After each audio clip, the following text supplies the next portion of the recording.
Hey, what's going on, guys? Welcome back. Let's talk about Nate Diaz versus Platinum Mike Perry. Recently, Ariel Helwani spoke to Mike Perry, and Nate Diaz was brought up. Perry had some disparaging remarks about Nate, thinks he would knock him out. So let's talk about how these guys match up. Alright guys, so this is going to be a really quick breakdown. Just quick thoughts on this fight. You got Mike Perry, who's a super strong guy. He's a bull. He's primarily a brawler. The guy likes to bang, definitely a knockout artist.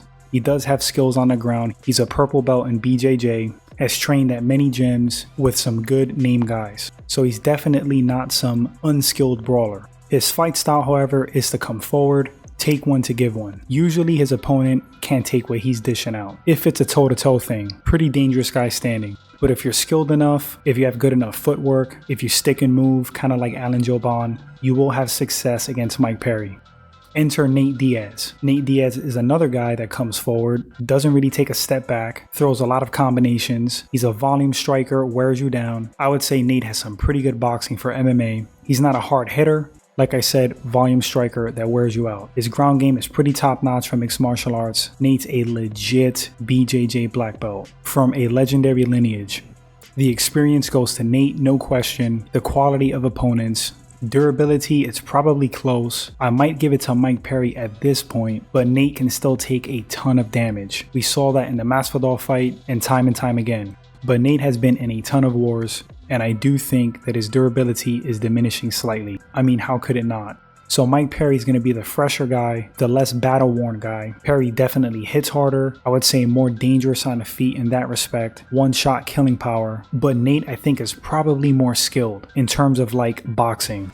Ground game, no question. Nate Diaz, far more skilled than Perry. But the equalizer on the ground in MMA is strikes, ground and pound, and brute strength. When you mix all that together, Perry I think will do well enough on the ground. I don't even think Nate Diaz would get Mike Perry to the mat. I think Mike Perry would shrug him off and keep the fight standing. This is the tough one to pick for me because are we talking about prime Nate Diaz who can take whatever you dish out, then come back, wear you down? If that Nate shows up, I definitely see him weathering the Perry storm and beating him in the later rounds. Nate has legendary cardio. He would keep coming forward, put that pressure on Mike. And I haven't necessarily seen Mike gas hard.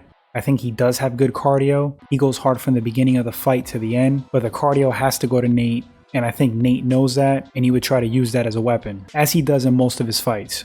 So prime Nate Diaz, I think, takes this fight. I think he would fatigue Perry out. If the fight gets to the floor, maybe due to Perry's fatigue, Nate could slap in a choke, guillotine, rear naked if he gets his back. Very possible. But on the flip side of this discussion, if Nate doesn't come in anywhere close to prime, if he is battle worn, Perry's gonna light him up standing. No question about it. Mike Perry can knock out Nate Diaz, and it might look something like Masvidal versus Diaz. Even though Perry's not as skilled standing, in my opinion, he packs enough power and he inflicts a ton of damage. Can Nate handle that right now? It's kind of like a question mark. I don't think Nate Diaz is prime Diaz right now. With all that being said, Nate has still been performing better if you look at their recent records. Nate Diaz is still Nate Diaz. He still has fought the better competition. He still has more experience. He's still more skilled overall, in my opinion. So I'm going to give the legend the benefit of the doubt and say Nate Diaz takes this fight. And many of you may not agree with this, but I think it'll be like a 60-40 thing. I wouldn't totally count Mike Perry out. The guy's dangerous. He's hungry. He's constantly improving. He's younger than Nate, and I think he's taken less damage overall. But final pick, Nate Diaz. But as always, I want to hear what you guys think. Who wins this fight and why in the comment section. If you guys enjoyed this segment, click subscribe. Please like and share the video as it helps the channel grow. Appreciate you guys to the max, and until the next segment, take care.